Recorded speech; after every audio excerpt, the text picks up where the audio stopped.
بڑے بڑے چکر کرتے ہوئے میں نے لوگوں کو دیکھا ہے، ایسے لوگوں کو جن کی ہسٹری میں سنا، مطلب ہم نے بڑے عمر کے لوگ تھے نا، تو وہ ایسے چالاکیاں اور مکاریاں ہوشیاریاں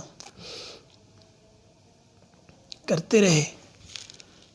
تو اب جب دیکھا تو اس کے پیچھے لے کے ان کو بچپن میں بھولا سمجھا جاتا تھا، سادے ہیں بیچارے، اور ان کو اچھا وہ پھر انہوں نے ایسے لوگوں کو ہم کالج میں دیکھتے تھے، اپنے کالج سکول میں، وہاں پر بھی ایسا ہی تھا۔ جس لڑکے کو دوسرے لڑکے بھولا سادہ سمجھتے تھے نا، اس نے پھر ایسے چکر دیے لوگوں کو کہ عقل دنگ رہ گئی۔ تاثر کو دور کرنا چاہ رہا ہوتا ہے کہ یہ مجھے بھولا سمجھتے ہیں، سادہ سمجھتے ہیں، بے وقوف سمجھتے ہیں، وہ سب اس لیے کر رہا ہوتا ہے، اس کے پیچھے چکر یہی ہوتا ہے کہ یہ جو لوگ مجھے کم ذہن سمجھتے ہیں، مجھے سادہ سمجھتے ہیں، بھولا سمجھتے ہیں۔ یہ ایک منفی توجیہ ہے، ضروری نہیں کہ آدمی کو خود بھی پتہ ہو یہ، لیکن یہ میں نے دیکھا ہے کہ جس بھی بندے کے بارے میں یہ میرے علم میں آیا کہ اس کو لوگ بھولا سمجھتے ہیں، وہ اپنی چالاکی کی ایکسپرٹیز نہ بڑھانا شروع کر دیتا ہے آہستہ آہستہ۔ میرے ذہن میں یہ بھی سوال ہے کہ آدمی چلاک بھی ہوتا ہے یا صرف کوشش کرتا ہے بننے کی؟ چالاکی ہے ہی مصنوعی کام، یعنی یہ ہے ہی اصل میں فالٹ پیدا، یعنی آدمی کے نا جو فطری اس کی فنکشن ہے نا دماغ کا، شعور کا، اس میں ایک آپ یہ سمجھیں کہ وائرس آ جاتا ہے۔ تو ہاں چیٹنگ ہے نا، یہ میرے تو چیٹنگ فطری تو نہیں نا آدمی میں، وہ تو اصل میں وہ یہی کر رہا ہوتا ہے کہ مجھے پتہ ہے اور اسے کوئی نہیں جانتا۔ اس آدمی میں بہت زیادہ مسائل پیدا ہونے شروع ہو جاتے ہیں وقت کے ساتھ ساتھ، یعنی اس کی تنہائی بہت خراب ہو جاتی ہے۔ جو یہ سمجھے نا کہ مکار آدمی کی تنہائی بہت خراب ہوتی ہے۔ مولانا جاوید صاحب کی ایک میں نے پڑھا نا، اس میں وہ کہتے ہیں کہ مکار آدمی کی اصلاح نہیں ہو سکتی، اس کے لیے دعا کرنی چاہیے، کیونکہ وہ ذہین تو ہوتا ہے، وہ اپنے اوپر اثر انداز ہونے والی ہر چیز کو ہوشیاری سے غیر مؤثر کر دیتا ہے۔ کیسے ہوگا؟ اس کو یہ پتہ ہوتا ہے کہ یہ میری اصلاح ہو رہی ہے، یا مجھے ٹھیک کیا جا رہا ہے، یا مجھے درست کیا جا رہا ہے، یا یہ وہ، تو وہ اس کے سامنے آ جاتا ہے، اسے غیر مؤثر کر دیتا ہے۔ یہی اپنا نقصان۔ بہرحال یہ سوء ظن ہے، بل کچھ بعض دفعہ صورتحال حسن ظن سے ایکسپلین نہیں ہو رہی ہوتی اور سوء ظن سے ایکسپلین ہو رہی ہوتی۔ اب ہم کیا کریں؟ اگر کوئی صورتحال حسن ظن سے ایکسپلین نہ ہو اور وہ سوء ظن سے ایکسپلین ہو تو اب مجبوری ہے۔ باقی کچھ تعلقات ایسے ہوتے ہیں جس میں آدمی کا دل یہ نہیں چاہ رہا ہوتا کہ وہ سوء ظن سے کام لے، لیکن صورتحال کی پوری گواہی اس کے خلاف جا رہی ہوتی ہے۔ اس کے بعد یہ جدید دنیا، یہ پورا ماحول ایسا ہے کہ لگتا ہے کہ اب اس میں کامیابی خدا اور رسول سے منہ پھیرے بغیر حاصل نہیں ہو سکتی۔ لوگ بہرحال تھوڑے دن چلتے ہیں کہ اللہ پر بھی اعتماد کرتے ہیں، رسول پر بھی کرتے ہیں، لیکن چند دن کے بعد پھر یہ ہوتا ہے کہ انہیں یہ یقین سا ہونے لگتا ہے کہ دنیا میں اگر ہم نے کچھ کامیابی یا عزت حاصل کرنی ہے تو اللہ کو بھی چھوڑنا پڑے گا اور اس کے رسولوں کو بھی چھوڑنا پڑے گا۔ بڑی آزمائش ہے، جیسے بتوں سے ملتا ہے تو اسی طرح اللہ اور اس کے رسول سے منہ پھیرنے کے بعد ملتا ہے۔ بتوں سے بھی ملتا تھا لوگوں کو، آج بھی لوگ کہتے ہیں کہ پتھر پہ بھی اعتماد ہو تو ملتا ہے، تو ملتا ہے، ٹھیک ہے، لیکن کیا وہ جو ملے اس کو قبول کرنا چاہیے، یہ ایک مسئلہ ہے، اور اس پر دین نے بہت تفصیل سے بتایا ہے۔ ایک اصول ہے کہ جزا عمل کی جنس میں سے ہی ہوتی ہے. آپ نے کسی کا مال مارا ہے تو آپ کا مال اڑ جائے گا، آپ نے جان لی ہے تو جان چلی جائے گی، آپ کسی کی عزت کے در پہ ہیں تو آپ کی عزت محفوظ نہیں رہے گی. تو یہ اگر آخرت میں بھی ہوگا ایسے، تو جیسے اللہ کہتا ہے کہ زخم کے بدلے زخم، دانت کے بدلے دانت، آنکھ کے بدلے آنکھ، تو یہی ہوتا ہے اور اعمال میں بھی. تو ہم جتنا پراسرار ہو کر، جتنا چھپ کر کوئی عمل کرتے ہیں، اور ہم ذرا چالاکی کرتے ہیں، مکر کرتے ہیں کہ ہمیں کوئی نہیں سمجھ رہا، ہمیں کوئی نہیں دیکھ رہا، ہم چھپ کے کر رہے ہیں، تو مجھے مطلب ایسا کچھ لگتا ہے اب تو کہ آپ جیسے فطرت کی انٹیلیجنس ایجنسیوں سے پنگا لے رہے ہوتے ہیں. آپ جتنا چھپ کے کارروائی کرتے ہیں اتنا آپ پر چھپ کر آگے سے وار ہوتا ہے. آپ نہیں دوسرے کو سمجھنے دے رہے ہوتے، تو جب آپ کے ساتھ آپ کو اس کا نتیجہ بھگتنا پڑتا ہے تو خود کو بھی سمجھ نہیں آتی کہ میرے ساتھ ہوا کیا ہے. یہی جدید آدمی کا مسئلہ ہے. پچھلے دنوں اس پہ بہت زیادہ باتیں ہوئیں تنہائی کے حوالے سے. ایک آدمی کھلم کھلا گناہ کرتا ہے تو یہ ظاہر ہے کہ یہ بھی بڑا جرم ہے، اور اس کا ضرر بھی بڑا ہے. لیکن جو چھپ کر غلطیاں آدمی کرتا ہے اور اس کو مزاج بنا لیتا ہے، اور وہ سمجھتا ہے کہ میں محفوظ ہوں، مجھے کوئی نہیں دیکھ رہا، تو ایک بات اصول کی طرح ذہن میں رکھنی چاہیے کہ جیسے کھلم کھلا کیے ہوئے جرم کا اثر کھلم کھلا آتا ہے، جس آدمی نے غلطی سامنے کی اس کا ضرر اور اس کا نقصان سامنے آئے گا. اس کا تجربہ سب کو ہے. دھوکہ کھا جاتے ہیں ہم لوگ اس میں کہ ہم جب تنہائی میں ہوتے ہیں اپنے سبجیکٹ میں، یعنی اپنے خیالات میں، اپنے اندر، یا مطلب وہاں کوئی دوسرا آدمی ہمیں نہیں دیکھ رہا ہوتا، تو ہم سمجھتے ہیں کہ اس کا ضرر نہیں آئے گا، اس کا نقصان ہمیں نہیں ہوگا. یہ بہت بڑی غلط فہمی ہے. تو اس کی مثال بالکل ایسے ہی ہے کہ جیسے پولیس والا ہے کوئی، یا کوئی آرمی کا آدمی ہے، آپ اس سے جب کوئی ہاتھا پائی کریں گے تو اس کا سامنے اثر آئے گا، تھانے میں ڈال دیا جائے گا، کچھ بھی ہو جائے گا. لیکن جب آپ کسی انٹیلیجنس ایجنسی کے ساتھ شرارت کریں گے تو آپ کسی تھانے میں رپورٹ درج کرانے کے قابل بھی نہیں رہیں گے، اور پتہ بھی نہیں چلے گا کہ یہ آدمی کہاں گیا. تو آپ نے تو تنہائی میں جب آدمی غلطیاں کرتا ہے تو بالکل ایسے ہی ہے کہ جیسے نیچر کی بھی کچھ پراسرار قوتیں ہیں جو سب سے زیادہ تنہائیوں میں ایکٹیو ہوتی ہیں.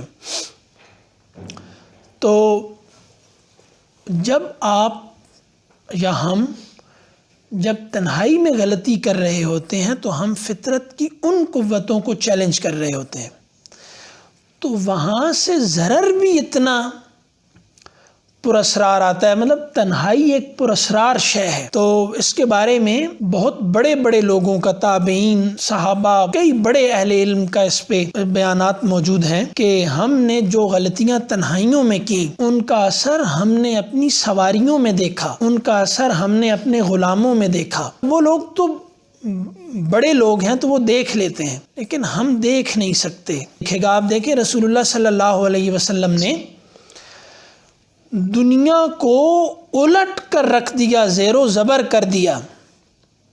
آپ کے صحابہ نے یہ سب کچھ ان کی پاکیزہ تنہائیوں کے نتائج تھے.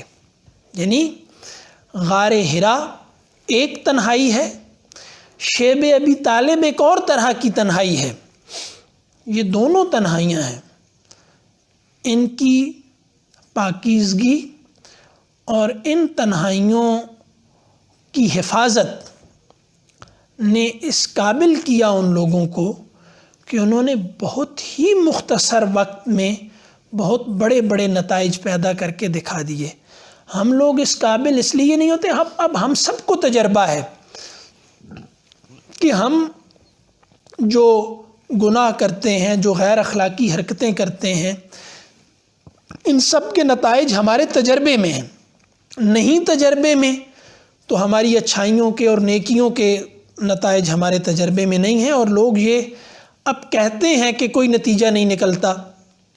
تو یقین کریں ایک آدمی اگر صرف ایک تجربہ کرے کہ 40 دن تک وہ ذرا ہمت کر کے اپنی تنہائی کی حفاظت کرے، 40 دن کے بعد وہ قسمیں اٹھا اٹھا کر قرآن ہاتھ میں لے کر حلف لے کر لوگوں کو کہہ رہا ہوگا کہ تنہائی کے اثرات، پاکیزہ تنہائی کے اثرات، ٹھوس اثرات عملی زندگی میں نکلتے ہیں. اور شاید یہ بھی کہہ رہا ہو کہ میں تمہیں سمجھا نہیں سکتا لیکن نکلتے ہیں. اب ہم اتنے دن بھی اللہ پر اعتماد کرنے کو تیار نہیں ہیں اور ہم ہانپ جاتے ہیں. ہماری جو ہے وہ قوت جواب دے جاتی ہے. تو اگر باطل پر غلبہ حاصل کرنا ہے، اگر رسول اللہ صلی اللہ علیہ وسلم کو حوض کوثر پر شرمندہ نہیں ملنا، ممکن ہے کہ ہم وہاں تک پہنچ جائیں لیکن وہاں بھی شرمندگی ہو سکتی ہے. تو ایسا نہ ہو کہ رسول اللہ صلی اللہ علیہ وسلم ہمیں اپنے ہاتھ سے پیالہ دینے لگیں اور فرشتے کہیں کہ ان کو دور ہٹا دیا جائے. ٹھیک ہے جناب، اب کوئی بات ہے تو میرے تو ذہن میں کچھ نہیں تھا، میں نے سوچا آپ لوگ کوئی ٹائم سے آ جائیں گے، کوئی بات ہو جائے گی.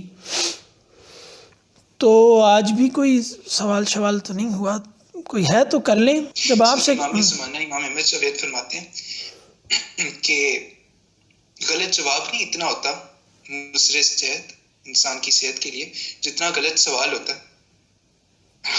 تو آپ کی صحت تو کافی خراب ہو گئی. سوال یہ ہے کہ ہم اپنی تنہائی میں اپنے آپ کو بہتر سے بہتر کی طرف کیسے لے جا سکتے ہیں، کیونکہ ہمیں بہرحال تنہائی میں پستی کی طرف جانے کا تجربہ تو ہے.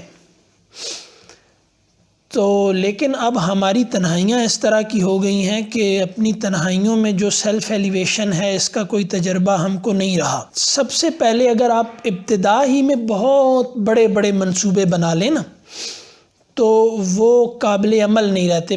آئیڈیل کو سامنے رکھنا چاہیے لیکن پریکٹیکل بہت عاجزی کے ساتھ تھوڑا تھوڑا کر کے اس میں آگے بڑھنا چاہیے. تو سب سے پہلا کام یہ ہے کہ تنہائی ایسی ہونی چاہیے کہ اس میں کوئی اگر اچانک آئے تو دونوں کو شرمندہ نہ ہونا پڑے. کم از کم ابتدا ہے کہ آدمی کی تنہائی جو ہے نا وہ ایسی ہو کم از کم کہ جیسے وہ سب کے سامنے ہے. تو کوئی ایسی حرکت اس سے سرزد نہ ہو کہ اس کو اگر اچانک دیکھ لیا جائے تو دیکھنے والا بھی شرمندہ ہو اور آدمی خود بھی شرمندہ ہو. ٹھیک ہے، تو پھر اس کے بعد آگے مطلب سادہ ہے کہ آدمی تنہائی میں آرام کرے، آدمی تنہائی میں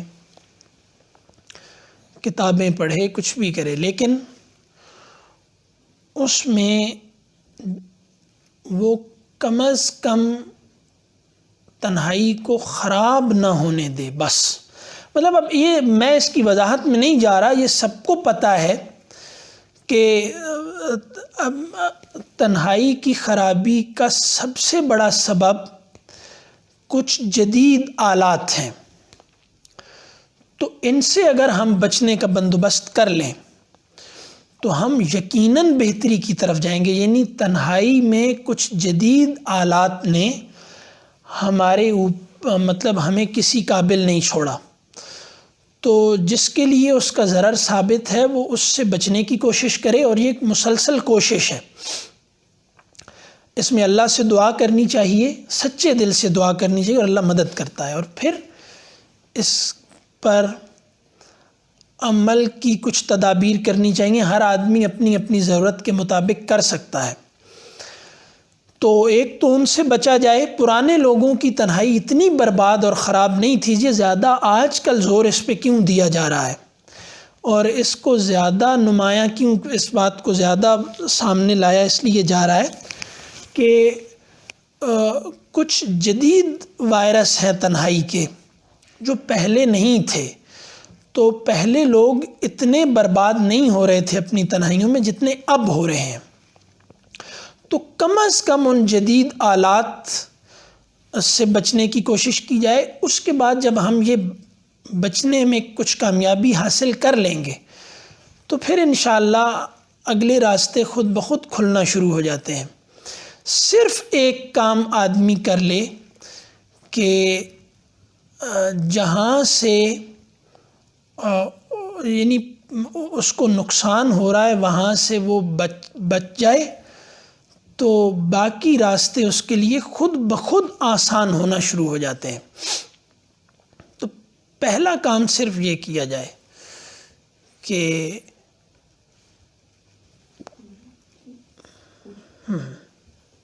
شادی شدہ لوگوں کی تنہائی بھی خراب ہو سکتی ہے. صاف ظاہر ہے کہ شادی شدہ لوگوں کی تنہائی بھی خراب ہو سکتی ہے اور غیر شادی شدہ لوگوں کی تنہائی بھی خراب ہو سکتی ہے. ہماری تنہائی کے خراب ہونے کا مطلب یہ ہے کہ جو میں نے کہا نا کہ خود بھی آدمی شرمندہ نہ ہو اور دوسرا بھی.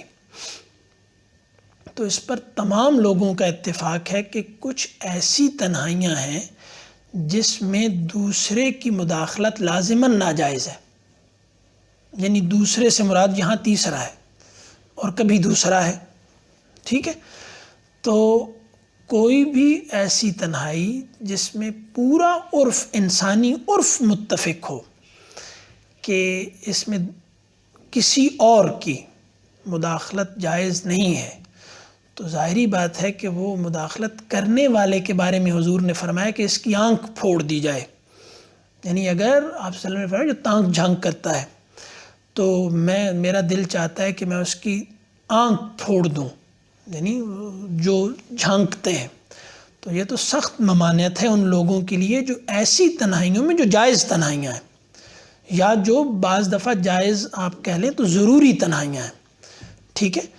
تو ان میں مداخلت کسی اور کی جائز نہیں ہے. تو جو مداخلت کرتا ہے وہ مجرم ہے. صحیح. تو ہم یہ کہہ رہے ہیں کہ مطلب ہمارے کہنے کا مطلب ہے کہ ایسا اکیلا پن جس میں دوسرا آ سکتا ہے, اس میں اگر دوسرا آئے تو نہ آپ کو شرمندگی ہو نہ دوسرے کو. مطلب ہم ایک کمرے میں بیٹھے ہیں ایک کمرے میں, میں ایک کمرے میں اکیلا بیٹھا ہوں, میرے سامنے موبائل موجود ہے, میرے سامنے لیپ ٹاپ موجود ہے. تو اب یہاں پر دوسرا آنے کا یعنی جواز رکھتا ہے. ٹھیک ہے نا. تو اگر وہ آ جائے تو مجھے کسی ایسی حالت میں نہیں ہونا چاہیے کہ جس سے وہ بھی شرمندہ ہو اور میں بھی. ٹھیک ہے نا. تو ٹھیک ہے نا. مطلب میں اس کو مزید اس کو خود بھی کچھ عقل سے کام لینا چاہیے. تو اس میں کہنے کا کہ ایک تنہائی ہے جس میں دوسرے کی مداخلت کا جواز نہیں ہے. یہ اب سب جانتے ہیں. ایک تنہائی ایسی ہے جس میں دوسرے کی مداخلت کا جواز ہوتا ہے. ٹھیک ہے. چاہے اجازت کے ساتھ چاہے مطلب اچانک کبھی. اب یہ دروازہ کھلا ہے, یہاں لوگ آ جا رہے ہیں, تو اب یہاں پر مجھے چٹکی چڑھانے کی کیا ضرورت ہے. مطلب ایک بہت بڑے بزرگ کا قول ہے کہ تم میری عزت کرتے ہو, لیکن تم کو اگر پتہ چل جائے کہ کس پر میں تم سے دروازہ بند کرتا ہوں تو تم میری جان لے لو. تو یہ کس کی بات کر رہے ہیں؟ مطلب کچھ پر تو دروازے کو بند کرنا لازم ہے نا. یعنی ایسے معاملات بہت سارے ہیں جن میں دوسروں سے الگ رہنا ضروری ہے, تو ان کی تو بات ہی نہیں ہو رہی. ہم جب کہتے ہیں کہ وہاں پر نہ آپ شرمندہ ہو نہ دوسرا, تو اس میں یہی بات ہے کہ جہاں دوسرے کی دخل اندازی کا جواز ہو سکتا ہے, تو کچھ جگہوں پر تو جواز ہی نہیں ہو سکتا نا, وہ تو گفتگو سے ہی خارج ہے. ٹھیک.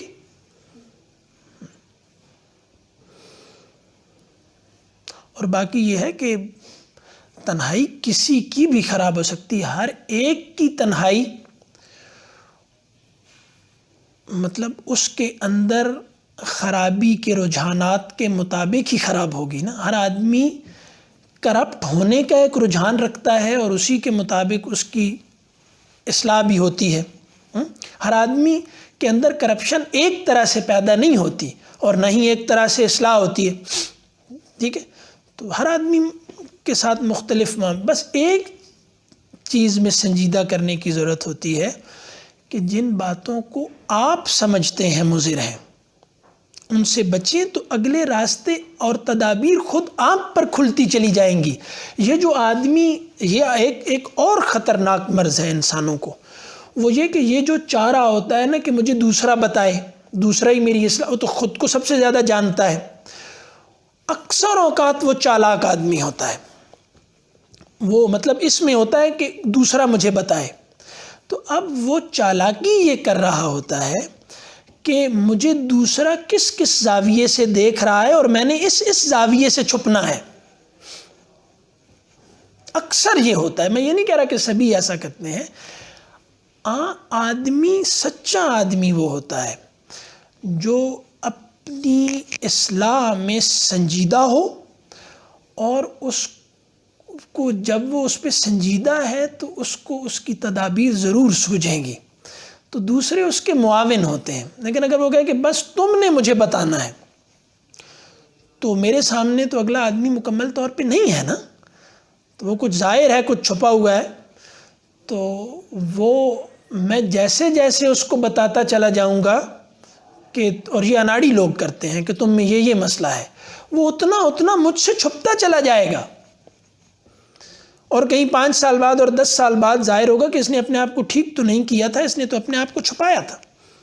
تو اس طرح سے ہوتی ہی نہیں آدمی کی اصلاح کی انگلی رکھی جائے کہ تم میں یہ مسئلہ ہے، یہ مسئلہ ہے، یہ مسئلہ ہے. بس آدمی اس پہ متفق ہو جائے کہ کچھ مسائل میری زندگی میں مجھے خراب کر رہے ہیں. جیسے مثال کے طور پہ ہم اس پہ متفق ہو جائیں کہ ہم نے اپنی تنہائیوں کو ٹھیک کرنا ہے. اب ہر آدمی کی تنہائی مختلف طرح سے غلط ہوگی اور یہ اس کو پتہ ہوگا کہ یہ گڑبڑ ہے، میں یہاں خرابی کر رہا ہوں. تو بھائی یہ ہکا بکا ہو کر اور حیرت کا اظہار کرتے ہوئے دوسرے سے پوچھنا کہ اچھا ہاں اچھا ٹھیک ہے میں جو بھی کرتا ہوں، تو یہ ٹھیک نہیں ہے. تو یہ ڈاج کرتا ہے آدمی دوسرے کو بھی اور خود کو بھی. تو دوسرے کو ڈاج کرتے کرتے وہ خود اندھا ہو جاتا ہے اور خود اس کو اگلے سٹیپس میں خود نہیں سمجھ آتی کہ میرے ساتھ کیا ہو رہا ہے. تو اس لیے دوسرے پر، میں اپنی اصلاح دوسرے پر نہیں چھوڑ سکتا اور نہ اس کی اجازت ہے. میں نے اللہ کو جواب دینا ہے قیامت میں کھڑے ہو کے، اور مجھ سے اللہ پوچھے گا، میری اصلاح کرنے والوں سے نہیں، نبیوں سے بھی نہیں. یعنی میری پوچھ رسول اللہ صلی اللہ علیہ وسلم سے نہیں ہوگی، مجھ سے ہوگی. تو اور میں سب سے زیادہ خود کو جانتا ہوں، مجھے سب سے زیادہ پتہ ہے کہ میں گڑبڑ کہاں کر رہا ہوں. تو اولاً میں نے اس گڑبڑ کو ٹھیک کرنا ہے، اس کے لیے مجھے کسی کے پاس پوچھنے جانے کی ضرورت. اتنا اگلا مجھے کہہ سکتا ہے کہ بھائی اگر تمہارے مسئلے حل نہیں ہو رہے تو اس کا سبب یہ ہے کہ جن کو تم مسئلے سمجھتے ہو انہیں تم نے سینے سے لگا رکھا ہے. بس تو ان سے جان چھڑاؤ. اب وہ مجھے نہیں پتا، تمہیں پتا ہے. ایسا کوئی الہام اور کشف نہیں موجود کہ وہ تمہیں بتایا جائے. ٹھیک. سر علماء انبیاء کے وارث نہیں ہوتے؟ جی علماء انبیاء کے وارث ہوتے ہیں. تو اگر انبیاء کے سامنے یا آپ صلی اللہ علیہ وسلم کے سامنے کوئی لے کے جا سکتا ہے اپنی بات پر کہہ سکتا ہے مجھے نصیحت کریں، تو کیا جو انبیاء ہوں گے آپ صلی اللہ علیہ وسلم کے، جو آپ صلی اللہ علیہ وسلم کی امت کے علماء ہوں گے، وہ تو بنی اسرائیل کے انبیاء کے درجے کے ہوں گے، تو ان کو تو نہیں اس طرح کرنا چاہیے شاید. میں ویسے کہہ رہا ہوں، وہ نہیں، تو نصیحت جس طرح اپنے پر نصیحت مانگنے والے کو نصیحت کی جائے گی، بلکہ نصیحت تو وہ کہے گا نا کہ مجھے کریں، تو اس سے گزارش کی جائے گی. لیکن اس نصیحت پر سنجیدگی سے عمل اس نے خود ہی کرنا ہے، اور اس میں آنے والے جو مسائل ہیں اس عمل میں ان عمل کو ڈسکس بھی کیا جا سکتا ہے، اس کے لیے مشورے بھی دیے جا سکتے ہیں۔ ممکن ہے کہ دوسرے کا دیا ہوا مشورہ مفید نہ ہو، تو اب اس پر نہیں چھوڑا جا سکتا کہ میرا یہ مسئلہ تھا اور آپ نے مجھے اس مسئلے کا یہ حل بتایا اور یہ مفید نہیں ہے۔ تو ہم جس طرح اپنی زندگی میں جن جن باتوں کو سنجیدہ اور اپنا سیریس کنسرن سمجھتے ہیں، ان کے لیے ہم طرح طرح کی تدابیر خود سے اختیار کرتے ہیں، اور بہت سی چیزوں میں ہم دوسرے سے آگے بڑھنا چاہ رہے ہوتے ہیں تو ان کی تدابیر ہم دوسرے کے ساتھ ڈسکس بھی نہیں کرتے کہ کہیں اس کو پتہ نہ چل جائے، اور اس میں ہم کامیابی حاصل کر لیتے ہیں بالآخر۔ تو آدمی کو اللہ نے سیریس ہو جانے کے بعد اتنی تخلیقی صلاحیت دی ہے کہ وہ اپنے راستے میں آنے والی مشکلات کے حل ڈھونڈ لیتا ہے۔ ہاں، یہ بات ٹھیک ہے کہ دوسرے اسے معاون کے طور پہ چاہیے ہوتے ہیں، لیکن بس وہ معاون ہوتے ہیں، اصل ذمہ داری اس پر خود ہوتی ہے۔ ہم کرتے اصل میں یہ ہے کہ ہم اصل ذمہ داری دوسرے پہ ڈال دیتے ہیں اور خود اس کے معاون بن جاتے ہیں۔ مطلب میں ہوں تو میری اصل ذمہ داری مجھ پہ ہے، آپ میرے معاون ہیں، لیکن اب میں چالاکی یہ کروں گا کہ میری اصل ذمہ داری آپ پہ ہے اور میں آپ کا معاون ہوں، یہ نہیں چلے گا، اس میں کامیابی نہیں ہوتی۔ ٹھیک ہے جناب، اجازت۔ السلام علیکم ورحمۃ اللہ۔